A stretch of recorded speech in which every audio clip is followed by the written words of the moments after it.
Mesdames et messieurs, bonjour et bienvenue à ces bulletins d'information sur Géopolis Télévision.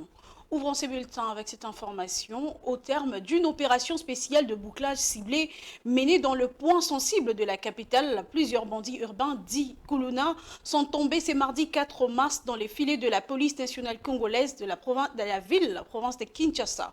Parmi ces malfrats, 10 présumés auteurs de récents braquages, notamment ceux qui auraient tué un policier devant le supermarché dans la commune de Matete. Suivez. Ces présumés criminels ont fait l'objet d'une opération spéciale ciblée menée dans le cadre de l'opération Dobozero Kuluna dans différents points sensibles de la capitale. Au cours de ces opérations menées dans plusieurs communes de Kinshasa, plusieurs armes de guerre ont également été saisies par la police qui a réussi par la même occasion à démanteler certains gangs qui terrorisent des paisibles citoyens. C'est au niveau de Lalou, au quartier Finda, dans la commune d'Engalema, à Kingabwa, dans la commune de Limete et d'autres à Tchangou. Une audience foraine est envisagée pour ces Kuluna et présumés auteurs des récents braquages dans la ville, notamment devant Kinmarché à Matete et sur l'ex-avenue des Huileries, c'est mercredi 5 mars, dans un des lieux où ces présumés criminels auraient commis leur forfait pour qu'ils répondent de leurs actes. L'urgence de l'action humanitaire dans les zones sous l'emprise des troupes rwandaises et l'ère supplétif du M23 AFC, la question était au cœur des échanges entre la première ministre de la RDC, Judith Suminwa Tuluka, avec une délégation du Comité international de la Croix-Rouge, conduite par Patrick Youssef, directeur régional Afrique. La CIR déterminée à fournir secours et vivre, a confirmé sa volonté de renforcer le soutien aux victimes dans cette région. Suivez. La situation humanitaire à l'est du Congo, à Goma, à Bukavu, à Uvira, mais aussi à Beni et à Bunia. Et c'était vraiment le cœur des discussions que nous avons menées aujourd'hui avec Son Excellence et que nous essayons effectivement de maintenir un dialogue très ouvert, transparent sur nos préoccupations, sur les obligations aussi du pays, de la Démocratique République du Congo, et effectivement le travail du CICR ainsi que la Croix-Rouge de la RDC sur tous les fronts, sur la ligne de front, en essayant de soutenir les populations, mais aussi en les soignant quand il le faut, ainsi que leur apporter soutien et protection. En fait, le CICR est toujours présent. Nous n'avons jamais quitté ces lieux. Au contraire, nous avons dû renforcer avec des ressources financières et humaines notre présence et notre action des deux côtés de la frontière. Également, surtout là où ça a le plus grand impact, que ce soit à Bukavu ou effectivement à Goma. Le CICR, par exemple, a soigné jusque-là à peu près 1760 blessés de guerre graves à Ndosho, à Beni, à Goma, mais aussi à Bukavu. Nous avons une série effectivement d'actions qui aident, par exemple, les autorités locales à remettre en place l'électricité, donc accompagnées par le CICR, ainsi qu'un investissement de taille sur le réseau d'eau dans la région de Goma que nous n'avons pas arrêté. Ça fait 5 ans que cet investissement est sur place et il continue même dans ce tourbillon dans lequel nous sommes. Les centres de soins puissent être préservés et fonctionnels. Et c'est ce que nous avons discuté aujourd'hui avec Madame la Première ministre, c'est comment acheminer des médicaments et des vivres et de l'assistance dans ces régions pour pouvoir effectivement être à même à répondre à ces besoins croissants dans la région. Elle est d'un soutien certain pour l'action de la Croix-Rouge en général et du CICR. Elle connaît effectivement le CICR depuis très longtemps et je pense qu'elle nous a énormément ouvert des portes, soutenu, envoyé les bons messages à une organisation qui est vraiment sur la ligne de front. Une organisation qui, comme la Croix-Rouge de la RDC, travaille nuit et jour, qui collecte des dépouilles mortelles, qui enterre justement ces dépouilles mortelles et les identifie, qui connecte des familles qui sont désormais complètement séparées. Donc son apport était très, très rassurant. Face à la situation humanitaire alarmante à l'est de la République démocratique du Congo, la Fondation Humanité a lancé le 4 mars 2025 une campagne de sensibilisation pour soutenir les victimes de guerre. Lors d'une rencontre avec la chargée de communication Liva Kabwe, l'organisation a détaillé ses initiatives d'assistance tout en appelant à la solidarité pour mobiliser de fonds destinés aux populations touchées par le conflit. Gigi Nende.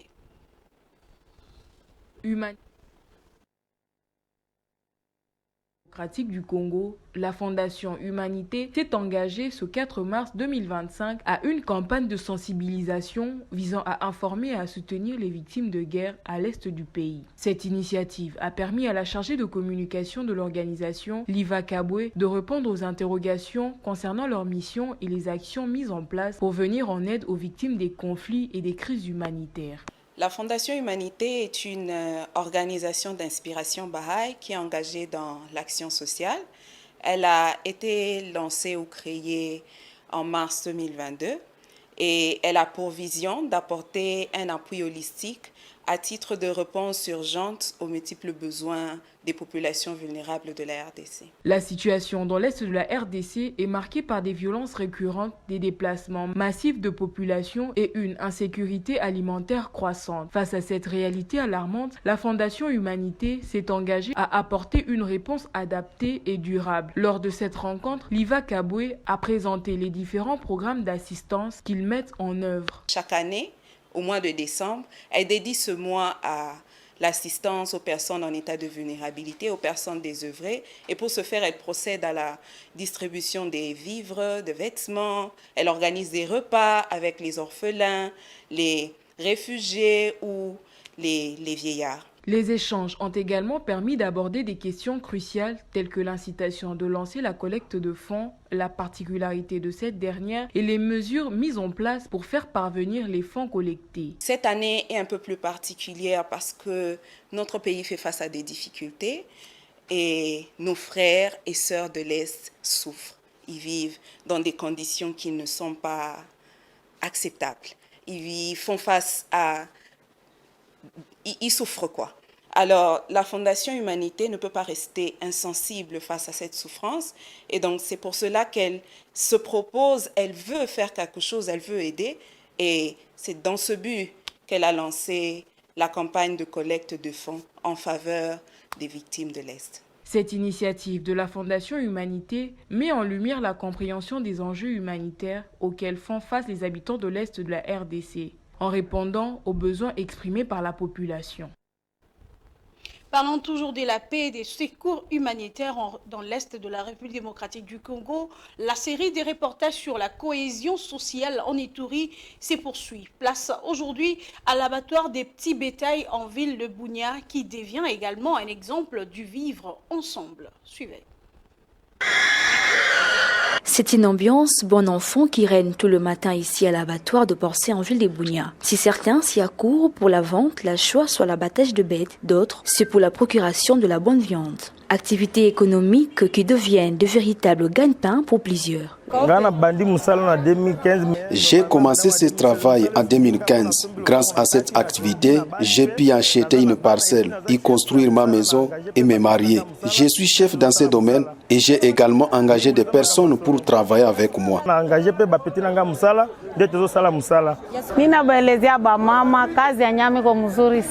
Ce travail est bénéfique. La vie évolue bien grâce à ce travail. J'invite les autres femmes à y emboîter les pas et elles s'efforcent à devenir indépendantes.